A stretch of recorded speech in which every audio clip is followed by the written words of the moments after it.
Web series called moon night. आज हम इसके सीजन 1 एंड एपिसोड 5 के बारे में बात करेंगे, जो कि होने वाला है काफी ज्यादा खास, क्योंकि इसमें बताया जाने वाला है हमें actual origin of moon night.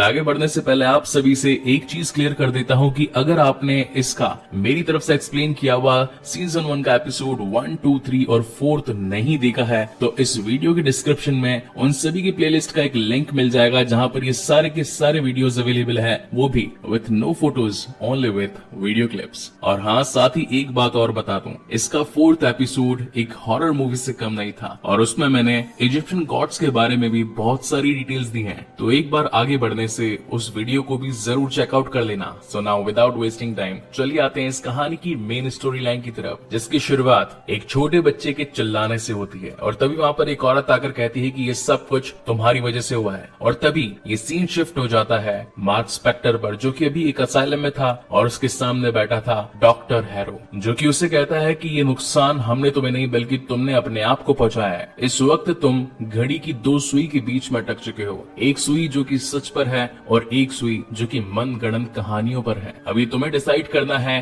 कि आखिर तुम किसकी तरफ जाना चाहते हो, उस सच पर विश्वास करना चाहते हो जो एग्जिस्ट करता है, या फिर अपनी फैंटेसी की ओर जाना चाहते हो, जो कि तुम्हारी बनाई गई एक मन की कल्पना है। बातों ही बातों में हैरो से ये भी कहता है कि शायद तुमने मुझे एक बच्चे के बारे में जिक्र किया था, जरा और बताओ उस बच्चे के बारे में। कि तभी मार्क को लगता है कि वो इस वक्त यहाँ पर नहीं होना चाहिए, वो तो इस वक्त स्टीवन के साथ था और उसने एक हिप्पोपोटेमस को देखा था। ये बातें धीरे धीरे मार्क बड़बड़ाने लगता है। कि तभी वहाँ पर हैरो से कहता है कि लगता है कि शायद यही हिप्पोपोटेमस तुम दोनों के बीच का फर्क कम कर देगी। हैरो से और भी ज्यादा पूछना चाहता था, लेकिन मार्क को इस वक्त गुस्सा आ चुका था और वो उसी की टेबल पर पड़ा पिरामिड उसे मारने के लिए उठाता है। लेकिन तभी वहाँ पर सिक्योरिटी गार्ड्स पहुंच जाते हैं, यानी कि बॉब एंड बिली, जो कि उसे सेडेटिव दे देते हैं। और इस सेडेटिव के लगते ही मार्क पहुंच जाता है उसी मोमेंट पर जहां वो स्टीवन और साथ ही गॉड ऑफ इजिप्ट ट्वेरेट के सामने खड़ा था। यहाँ ट्वेरेट उन दोनों का वेलकम करती है मृत्यु लोक में। हालांकि इस बात को ये दोनों समझ नहीं पा रहे थे कि आखिर इनके साथ हुआ क्या है। तो ट्वेरेट उन्हें बताती है कि सचमुच मार्क स्पेक्टर तुम मर चुके हो। अब ये बात इंसानी दिमाग की बस की नहीं कि वो जीते जागते मृत्यु लोक को देख पाए, तो ये सब कुछ मरने के बाद ही पॉसिबल होता है। लेकिन मरने से पहले उसका दिमाग अपनी पुरानी कल्पनाओं में होता है। जिस वक्त तुम अभी हो, ये तुम्हारे दिमाग की कल्पना ही है। तो यहाँ पर स्टीवन और मार्क आपस में बातचीत करने लगते हैं कि आखिर मृत्यु लोक इस असाइलम जैसा कैसा दिख रहा है। तभी इन्हें पता चलता है कि ये दोनों ही पागलपन से जूझ रहे थे, यानी कि एक बीमारी, और वो थी मल्टीपल पर्सनालिटी डिसऑर्डर। अगर आपको याद होगा तो इसके लास्ट टू लास्ट एपिसोड में आर्थर हैरो ने बाकी सभी इजिप्शियन गॉड्स के सामने भी यही कहा था कि ये अवतार बीमार है। तो इसका सीधा इंडिकेशन यही था कि इनकी मुलाकात इस असाइलम में ही होनी थी। लेकिन मार्क को इस वक्त भी इस चलते हालात पर विश्वास नहीं हो रहा था, और वो आर्थर की कही बातों को सच मानने लगता है, क्योंकि थोड़े टाइम पहले उसे याद था कि वो आर्थर हैरो के साथ बैठा था और उसने उसे 2 कंडीशंस बताई थी कि या तो तुम सच में जी रहे हो और या फिर एक मनगढ़ंत कहानी में। अब उसे धीरे धीरे हैरो पर ही विश्वास होने लगा था, और जैसे ही वो एक दरवाजा खोलता है कि तभी उसके सामने मृत्यु लोक आ जाता है, जहाँ पर इजिप्शियन गॉड ट्वेरेट अपनी बड़े से जहाज में रेत के रेगिस्तान पर उन आत्माओं को लेकर जा रही थी जिनके सच की परख अभी बाकी थी। उसके सच की परख का मतलब ये था कि अब वो उसकी आत्मा को तोलने वाली है। तभी ट्वेरेट वहाँ पर आकर इन दोनों के सीने से इनका दिल निकाल लेती है और उसे इंसाफ के तराजू पर तोलती है। अगर इंसाफ के तराजू पर उसके दोनों दिल दी फेदर ऑफ ट्रूथ यानी कि सच के पंख से हल्के हुए, तो उनकी आत्मा सुकून से देवताओं के मैदान में चली जाएगी, यानी कि पैराडाइज में। और अगर उनका दिल भारी हुआ तो उन्हें इसी रेत में कहीं दूर फेंक दिया जाएगा और पूरा शरीर एक पत्थर की मूर्त बन जाएगा। मगर जब उस दिल और उस पंख को तोला जाता है तो वो एक जगह पर रुकते ही नहीं है, बल्कि बार बार हिलते जा रहे थे। और यही इंडिकेशन हमें इसके 2nd एपिसोड में भी मिला था, जब आर्थर हैरो ने स्टीवन ग्रांट के हाथ में आमिट की दी हुई छड़ी को रखा और फिर उसे इंसाफ के तराजू पर तोला। यहाँ पर ट्वेरेट भी काफी ज्यादा कंफ्यूज हो चुकी थी कि आखिर इस मूवमेंट पर करना क्या है, या तो इन्हें नीचे फेंकना है और या फिर इन्हें देवताओं के मैदान में छोड़ देना है, क्योंकि वो तराजू तो हिलना बंद ही नहीं हो रहा था। तभी ट्वेरेट वहाँ पर मार्क स्पेक्टर और साथ ही स्टीवन से कहती है कि तुम्हें वो खलिश ढूंढनी पड़ेगी जिस वजह से तुम्हारा दिल कभी हल्का तो कभी भारी हो रहा है। तुम्हें अपने उस गुनाह को जानना पड़ेगा जिससे तुम्हें कन्फेशन करनी है। जिसके बाद वो उन्हें कहती है कि इस बोट में हर उस इंसान की जीवन भर की यादें हैं जो कि आज तक वो जीता आया है। इन यादों में तुम अपने आप को जानकर उस भूली बिसरी बात का कन्फेशन कर सकते हो। जिसके बाद ये दोनों ही उस जहाज में पहुंच जाते हैं, यहाँ पर अंदर वही असाइलम था, लेकिन हर खिड़की में उन्हें एक अलग नजारा दिख रहा था। कभी स्टीवन को मार्क दिख रहा था जहाँ पर वो इजिप्शियन जैकल को बहुत ही मुक्कों से मार रहा था, तो कहीं पर मार्क को स्टीवन दिख रहा था जो कि मिस्टर नाइट बनकर तारों की दिशा को 2000 साल पीछे घुमा रहा था। तो कहीं पर एक ऐसा नजारा था जहाँ पर मार्क खड़ा हुआ अंदर ही अंदर रो रहा था। तभी वहाँ पर स्टीवन उसे पूछता है कि क्या ये दिन तुम्हें याद है? तो मार्क उसे कहता है कि हाँ, इस दिन मैं खड़ा तो था और किसी सड़क को ढूंढ रहा था कि तभी इनके पास वाला एक दरवाजा खुलता है, जहाँ पर जाने पर ये देख पाते हैं वो सब लोग जिन्हें कभी मार्क स्पेक्टर ने जान से मार डाला था।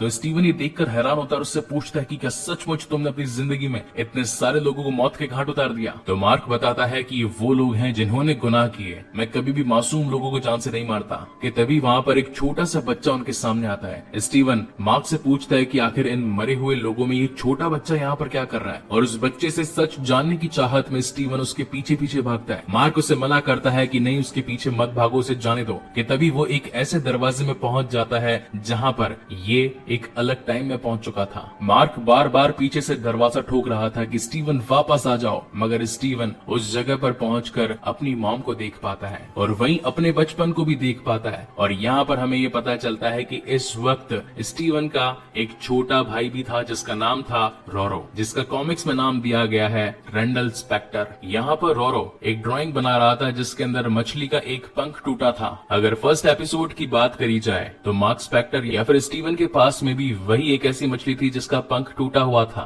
Coming back to the main story, यहाँ पर वेंडी स्पेक्टर यानी कि इन दोनों की माँ इन्हें खाना खाने के लिए कहती है, मगर इन दोनों को एक गेम खेलना था और इसी के चलते ये दोनों वहाँ से निकल जाते हैं। रोरो अपने बड़े भाई मार्क स्पेक्टर को मिस्टर ग्रैंट कहकर बुला रहा था और तभी खेलते खेलते वहाँ पर बारिश आने लग जाती है। रोरो अपने भाई से कहता है कि हमें चलना चाहिए क्योंकि मॉम ने कहा था जल्दी आ जाना, लेकिन तब वहाँ पर मार्क कहता है कि ऐसे भी क्या डरने की बात है, हम खेल ही तो रहे हैं, थोड़ी देर बाद चले जाएंगे, उसमें क्या है। और यहाँ से वो एक गुफा तक पहुंच जाते हैं। पहले सारा नजारा स्टीवन ग्रैंट वहाँ पर खड़ा देख रहा था और तभी उसका पैर एक छोटे टूटे हड्डियों पर जाता है जिसकी डिजाइन कहीं न कहीं खोंशू जैसी दिख रही थी। उस गुफा में उन बच्चों का पीछा करते हुए वो काफी आगे निकल जाता है। वो बार बार चिल्लाता है कि बच्चों वापस आ जाओ, मॉम तुम्हारा इंतजार कर रही है, तुम कहाँ पर हो, दिख नहीं रहे हो, वापस आ जाओ। मगर उन दोनों में से किसी की आवाज नहीं आ रही थी। मीनवाइल हम एक्चुअल मार्क स्पेक्टर को देख पाते हैं जो कि स्टीवन को दूसरे दरवाजों में ढूंढ रहा था और तभी वहाँ पर एक दरवाजा खुलता है जिसके अंदर हम वेंडी को देख पाते हैं जो कि अपने छोटे बेटे रोरो की मौत पर रो रही थी और अपने बेटे की मौत का गुनहगार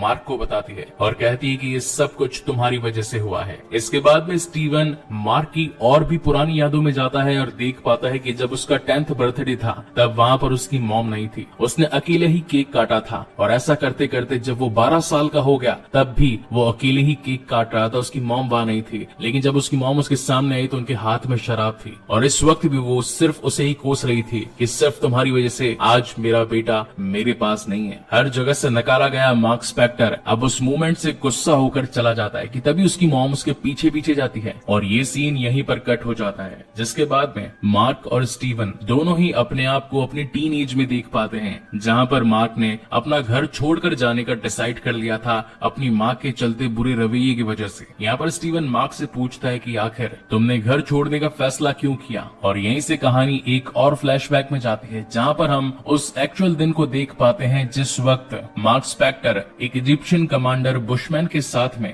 इजिप्ट में कुछ कीमती खुदाई के लिए निकला था, लेकिन तभी वहाँ पर कुछ गुंडों ने उन सभी पर गोलीबारी कर दी जिनके अंदर लायला के पिता अब्दुल्ला एल्फोली भी शामिल थे। स्टीवन पूछता है कि आखिर सभी पर गोली चली तो तुम्हारा क्या हाल हुआ। जिसके बाद हम वहाँ के पवित्र दिवाले को देख पाते हैं जहाँ पर अब मार्क पहुँच चुका था और पूरी तरीके से हिम्मत हार चुका था क्योंकि वो लहू लुहान था उन गोलियों से जो कि दुश्मनों ने उसे मारी। वो बस अपने आप को खत्म करने ही वाला था कि तभी पीछे से आवाज आती है कि क्या तुम्हारी जिंदगी की यही कीमत है, मैं चाहूँ तो तुम्हारा साथ दे सकता हूँ, लेकिन उसके लिए तुम्हें मुझसे एक वादा करना पड़ेगा, रात के हर उस मुसाफिर का साथ देना पड़ेगा जिसे कि बुरे लोग परेशान करने वाले होंगे। वह ये सारा इंसिडेंट्स दूर खड़ा स्टीवन भी देख रहा था और कहता है कि खोंशू कितना मतलबी था, उसने स्टार्टिंग से ही तुम्हारा फायदा उठाया और उस वक्त तुमसे सौदा किया जिस वक्त तुम मौत के कगार पर थे। अब हालांकि मार्क के पास और कोई रास्ता भी नहीं था, वो बस बिल्कुल मरने ही वाला था कि तभी वो खोंशू द्वारा दिए गए प्रस्ताव को हाँ कर देता है और तभी उसके अंदर मून नाइट वाली पावर्स आ जाती है और वो बन जाता है खोंशू का खादिम दी मून नाइट। और अब इस बार डॉक्टर हैरो के सामने था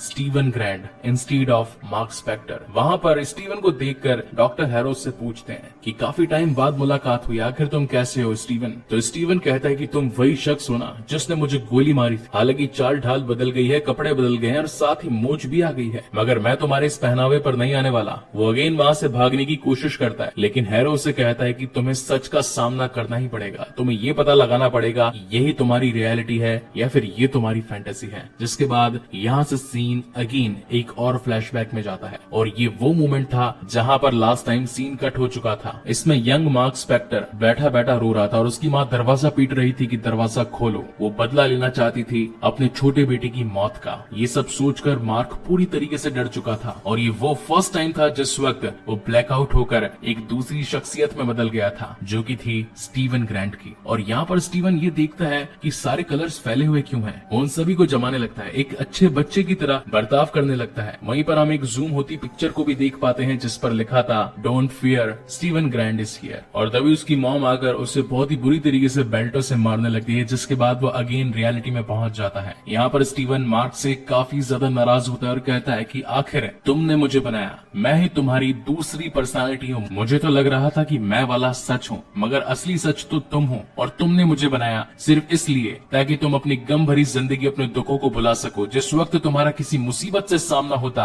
तुम अपने अच्छे वाले रूप को रख देते। तुमने मेरा सिर्फ फायदा उठाया। जबकि मार्क उसे कहता है कि अच्छी जिंदगी तो तुमने जी है, मैंने तो सिर्फ सबके ताने खाए हैं और जिस मॉम की तुम बात करते रहते हो वो मर चुकी है। लेकिन स्टीवन का कहना था कि मेरी तो हर बार उनसे बात होती है, वो जिंदा है। कि तभी वहाँ पर एक और ब्लैकआउट होता है और वहाँ पर उसे आर्थर हैरो मिलता है, जहाँ पर हैरो से कहता है कि क्या तुम सचमुच अपनी मॉम से बात करना चाहते हो। हालांकि स्टीवन बात तो करना चाहता था लेकिन दूसरी ओर फोन पर कोई नहीं था। इसका मतलब सच्चाई ये थी कि उसकी मॉम की रियलिटी में डेथ हो चुकी थी। और हर वक्त इतने ही सीन शिफ्ट हो जाने के बाद में एक सीन वहाँ भी शिफ्ट होता है जहाँ पर हमने एक याद में मार्क को रोड पर खड़े हुए दारू पीते हुए देखा था। ये वो दिन था जिस दिन मार्क की मॉम की डेथ हुई थी और वो घर में नहीं आना चाहता था, जबकि उसके पिता उसे घर में बुला रहे थे और वो रोता रोता वहाँ से निकल गया था। वो उसका दुख झेल नहीं पा रहा था कि तभी वो स्टीवन ग्रैंट में बदल जाता है और स्टीवन अगेन उन्हीं पागलों की तरह अपनी मॉम की अनरियलिटी में बातें करने लगता है कि मॉम आप कैसे हो, कहाँ पर हो, मैं एक जगह पर खो चुका हूँ, न जाने मेरा रास्ता कहाँ है। जबकि दूसरी तरफ फोन पर तो कोई था भी नहीं। इस पुरानी याद में इस वक्त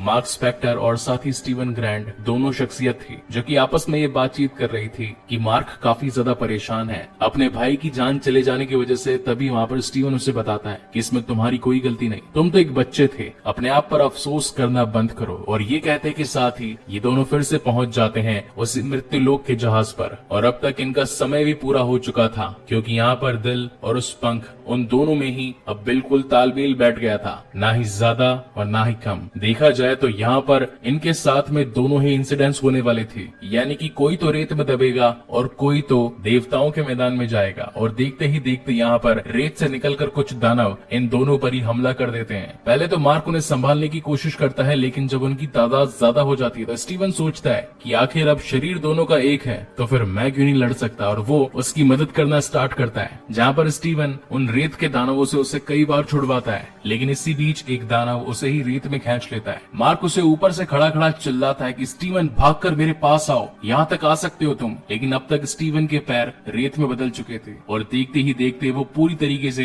एक रेत की मूर्त में बदल जाता है। वहीं दूसरी ओर मार्क स्पेक्टर अब पहुंच चुका था देवताओं के मैदान में। और इसी तगड़े सस्पेंस के साथ में ये शानदार एपिसोड यहीं पर खत्म होता है। सो गाइस, क्या होगा इसके फाइनल एपिसोड में? क्या रेत में दबा स्टीवन ग्रैंट वापस आ पाएगा, और या फिर क्या खोंचू की पत्थर की वो शाप्ती वापस से एक देवता का रूप ले पाएगी, और या फिर क्या मार्क स्पेक्टर जो कि इस वक्त ऑलरेडी देवताओं के मैदान में है वो अपने रियल शरीर में आ पाएगा? तो इन सभी सवालों का जवाब पाने के लिए बने रहिए मेरे साथ, क्योंकि इसका नेक्स्ट एपिसोड जैसा ही डिज्नी प्लस हॉटस्टार पर आएगा मैं आप लोगों के लिए वो जरूर लेकर आऊंगा। सो तब तक के लिए keep watching and stay safe. मिलते हैं अगले वीडियो में।